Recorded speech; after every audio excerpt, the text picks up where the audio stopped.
Welcome to Preparing for the Unexpected, Day 2 live broadcast from DRJ Spring 2024 here in Orlando at the Renaissance Orlando at SeaWorld. Alex, you got it right.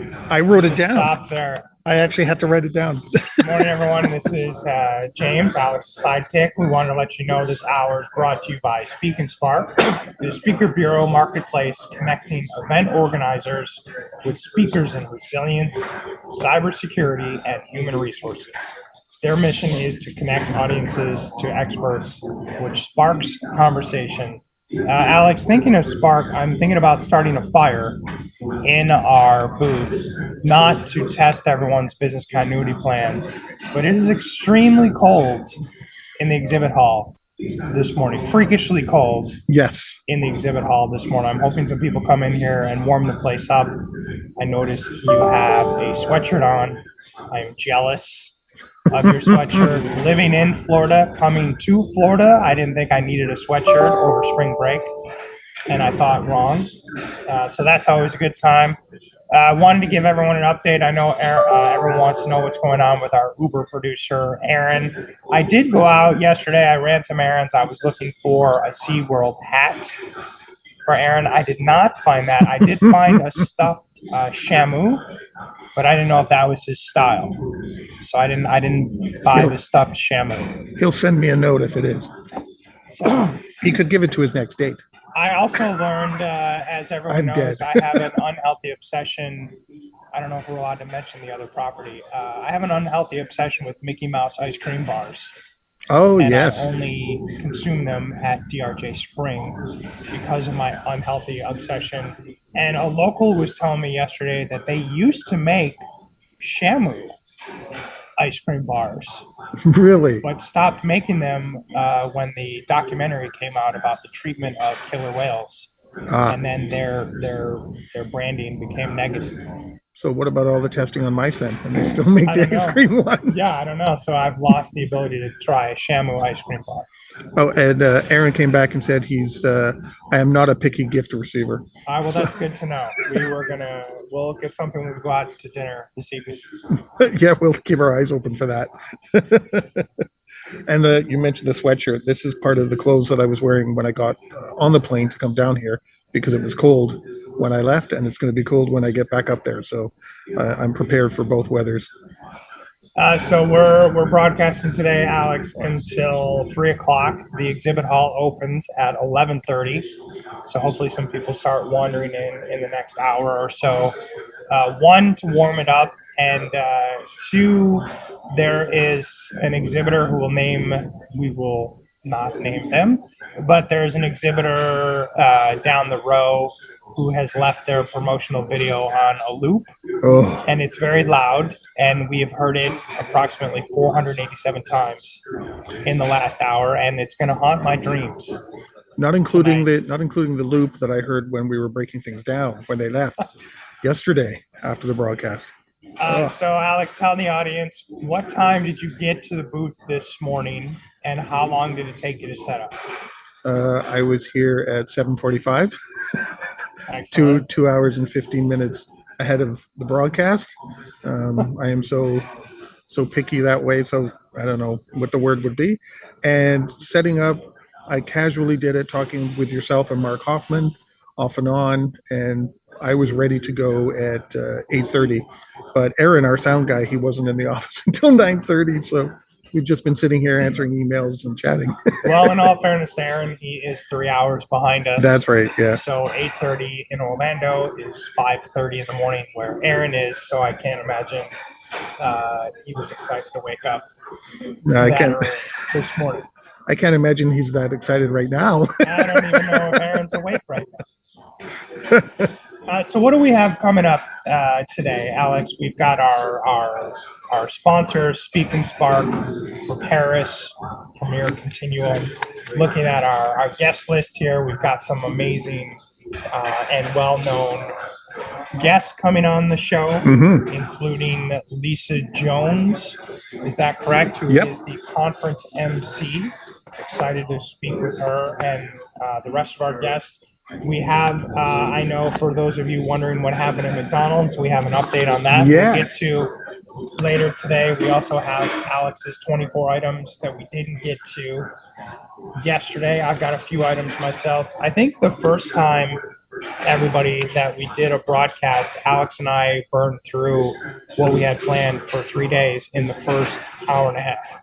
Yeah. So we were a little underprepared there. Now we've got more stuff than we ever get to. And we're not even getting to it. We're not even getting to it. That's fantastic. Maybe bad for the audience, but good for us. Yeah, I think we touched one thing on my 24-point list here. Actually, two, because McDonald's was one of them. So we're at day 3 of DRJ Spring.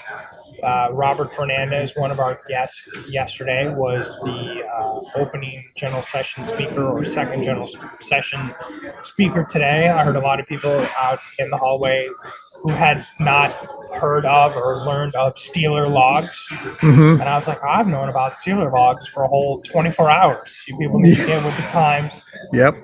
Thank you to Robert for coming on the show yesterday and for making me sound smart this morning before general session. So I appreciate that. Yeah, everybody else was behind the times. We were ahead by 24 hours. You're so March 19th. Yes. Yeah, so we have quite a few things to talk about today. It'll be interesting to have a chat with some of our guests and find out some more information on some sessions that are being presented here. I know we've got topics for us to touch on. And we should be having our first guest actually in about 7-8 minutes. Should be showing up. Actually, if you followed us on LinkedIn, you will have seen the picture that's been going around of the three of us, actually two of us, interviewing Dr. Robert Chandler yesterday. And Mark Hoffman took that picture, and he will be joining us along with his co-presenter today, Stephanie McCluskey. Yeah, so Alex, let's talk about how about every picture that was taken of you yesterday, you're waving at the camera like you're saying hello to your grandmother or a long-lost relative. I have no idea. It was just habit for some reason yesterday. Every single time someone waved a phone, a camera, whatever, I just waved. Hello. Even when you were recording the video for yes, you waved at when we were setting up. So Alex, you always tell me you're an introvert, even though you're the most broadcasted man in our profession. So tell the audience, after we ended our broadcast yesterday, what did you end up doing? Hid. Okay. Like, did you sleep in the booth or did you actually go up to your room? I went up to the room, and that was really it. I got caught up on some emails, and I mentioned possible work stuff that's coming down and answering that. And by the time I finished all of those kind of emails and responses and following up with my nieces to make sure my dog is okay, then I just kind of went, I don't feel like going anywhere. I just ordered food in and stayed in the room. Nice. I finally got back to my room last night around 8 o'clock, and in honor of our guest, TJ and Gail from Netflix yesterday, I logged into Netflix on the hotel TV, which I love that you can log in and log out now, and started watching a nice a family show, Narcos Mexico, about the rise and fall of the Sinaloan cartel in Mexico. So nice, nice family. That's your idea of a family show, is it? nice way to unwind after a long day of broadcast. But yeah, again, thank you, TJ and Gail, for joining us yesterday. And also, they actually made me look cool in front of my kids, which was impressive because I got to tell my kids last night. I figured since Gail said it on a broadcast, it was public. I said, oh, hey, Rebel Moon Part 2 comes out next month. Like, how do you know that? I'm like, oh, me and Netflix, we're tight.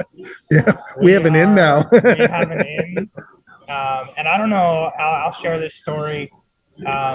We had asked before they came on the air, I don't know if you were there, we asked TJ and Gail, what is one of the coolest things about working at Netflix?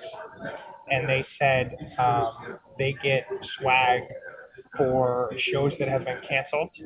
They'll just pile it in the break room. So there'll be a show that maybe no one's ever heard of. Here's some sweatshirts or a hat or a t-shirt. Okay, we got to find them today and see if we can get some. They go. So I was like, I want a sweatshirt of the most obscure show you can think of that no one's ever seen. I'll take that one. We have to find them today.